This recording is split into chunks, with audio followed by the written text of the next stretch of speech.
Red est un expert en cambriolage de coffres-forts.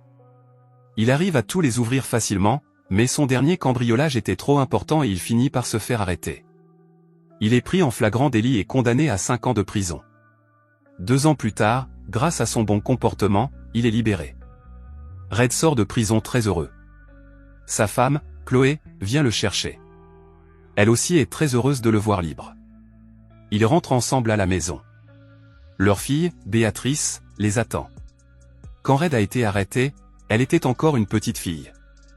Maintenant, elle parle, mais seulement français. Red ne la comprend pas et commence à lui apprendre sa langue. Pendant ce temps, à l'aéroport, un nouveau personnage arrive, Luc. C'est un tueur à gages. Lorsqu'il passe l'immigration, l'agent se méfie de son comportement et commence à lui poser des questions. Au cours de la conversation, l'agent remarque que Lucky a un comportement étrange, presque psychopathe, mais comme ses papiers sont en règle, il le laisse partir. Luc sort de l'aéroport et se rend directement au parking, où il tente de voler une voiture. Le propriétaire arrive et lui demande ce qui se passe. Il dit qu'il va appeler la police. Luc se met en colère, sort un couteau et tue l'homme en lui tranchant la gorge. Après cela, il monte dans la voiture et s'enfuit. Il roule jusqu'à un bar dont le propriétaire s'appelle Tom. Dès qu'il voit Luc, Tom a peur. Il connaît la réputation de Luc et sait de quoi il est capable. Luc lui assure qu'il n'est pas venu pour faire de mal à personne, qu'il veut seulement se procurer des armes. Nous découvrons alors que Tom fait un trafic d'armes illégal. Le bar n'est qu'une couverture. Tom emmène Luc sur la terrasse et lui montre un arsenal. Luc prend un fusil de précision, vise la rue et tire soudainement sur le verre de l'homme qui était en train de boire. Après cette démonstration, il dit simplement qu'il veut cette arme. De retour au bar, quelques amis de Tom commencent à se moquer de Luc sans savoir à qui ils ont affaire. Luc devient de plus en plus nerveux jusqu'à perdre le contrôle. Il sort son arme et tue tout le monde. Tom, désespéré, essaie de prendre un fusil, mais Luc s'en aperçoit et le tue aussi. Il prend ensuite toutes les armes et s'en va. Il a une mission, éliminer un ami très important. Pendant ce temps, Red est chez lui en train de regarder quelques tableaux de Chloé. Les tableaux lui rappellent la prison car ils ressemblent au mur de celle-ci. Chloé arrive et lui dit qu'il y aura une exposition ce soir. Elle tient beaucoup à ce que Red soit présent. Il dit qu'il trouve tout cela intéressant, mais elle insiste. À la galerie d'art, le propriétaire, Dirk, appelle Chloé dans son bureau. Là, il tente de la séduire, lui dit qu'il l'aime et qu'il veut l'épouser.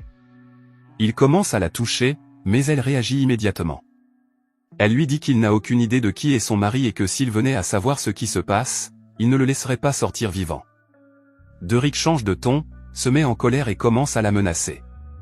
Il lui dit qu'il a investi beaucoup d'argent dans ses tableaux et que s'ils ne sont pas tous vendus avant la fin de la soirée, elle devra lui rendre son argent ou il la poursuivra en justice. Chloé est désespérée, elle n'a aucun moyen de se procurer une telle somme. Pendant ce temps, Red rend visite à son meilleur ami, le roi, propriétaire d'un mont-de-piété. Dans le passé, ils ont commis plusieurs vols ensemble. Le plus gros a été de 5 millions de dollars en titres au porteur. Une somme impossible à retrouver. Au cours de la conversation, Ernesto arrive. C'est un policier et c'est lui qui a recommandé la libération de Red, mais il ne lui fait pas confiance et le surveille. Il rappelle à Red qu'il est toujours en liberté conditionnelle. S'il fait une bêtise, il peut retourner en prison. Il fouille ensuite Red à la recherche de drogue ou d'armes, mais ne trouve rien. Il s'en va aussitôt.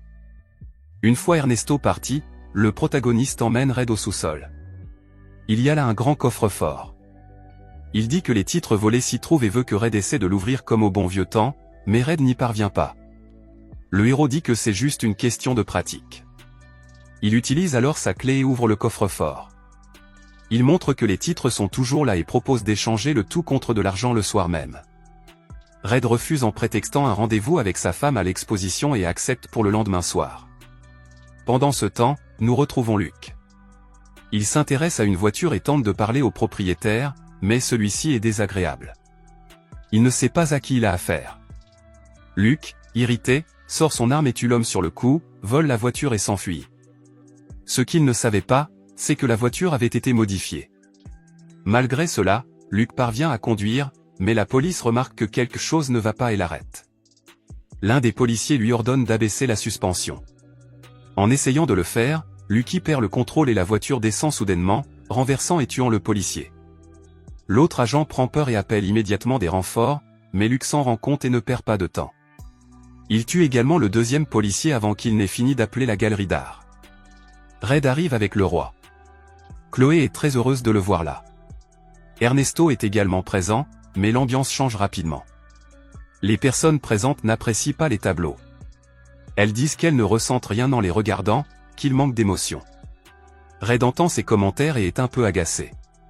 Pendant ce temps, à la maison, Béatrice est avec sa professeure Lolita. Il est déjà l'heure d'aller se coucher quand quelqu'un sonne à la porte. Lolita va ouvrir. C'est Lucky. Il entre sans rien dire. Lolita se méfie et essaie de l'empêcher d'entrer. Elle prend un couteau pour se défendre, mais elle n'a aucune chance. Luke la tue facilement. Béatrice voit tout et panique. Elle court dans la maison pour essayer de s'échapper. Luke lui tire dessus, mais la rate. La jeune fille parvient à s'enfuir. À ce moment-là, nous découvrons la raison de la visite de Luke dans le village. Il est venu uniquement pour tuer Red. Luke commence à fouiller la maison à la recherche d'indices. Il trouve une invitation à la galerie d'art et comprend immédiatement où se trouve Red. De l'autre côté, Béatrice, bien qu'effrayée, a réussi à arriver là-bas. Peu après, Luke fait irruption dans la galerie et commence à tirer sur tout le monde. Tous ceux qui se trouvent devant lui meurent. Le sang des victimes éclabousse les tableaux. Les gens crient désespérément, mais Luke ne s'arrête pas, il continue à tuer sans pitié. Au milieu de la confusion, le roi est touché par plusieurs coups de feu et tombe au sol.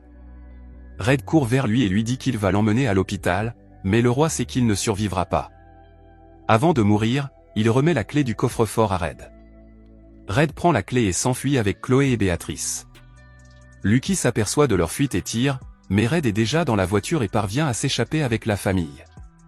Chloé, sous le choc, demande qui est cet homme qui a essayé de les tuer. Red lui raconte tout.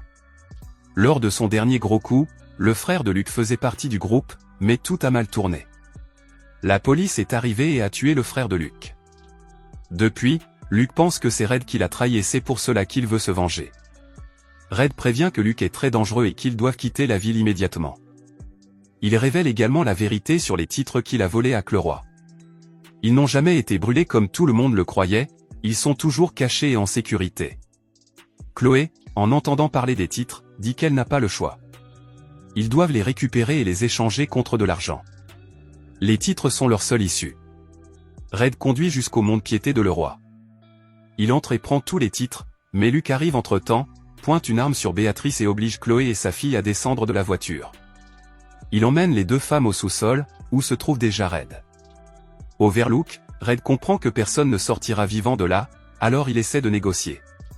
Tu peux garder les titres, tu peux même me tuer. Laisse seulement ma femme et ma fille. Luke répond, inutile. Après t'avoir tué, je prendrai moi-même les titres. Red comprend que la situation est critique. Luke tire. Red la pousse dans le coffre-fort pour la protéger.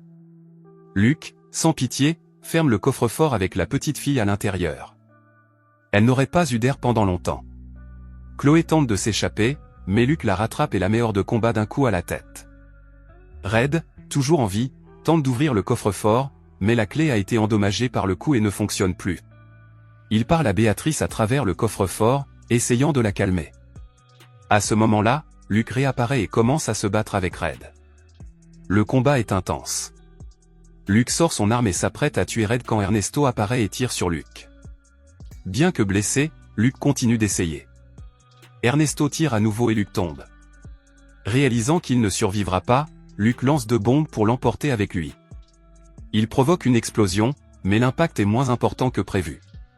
Seul Luke meurt, les autres survivent, mais tous les titres ont brûlé dans l'incendie.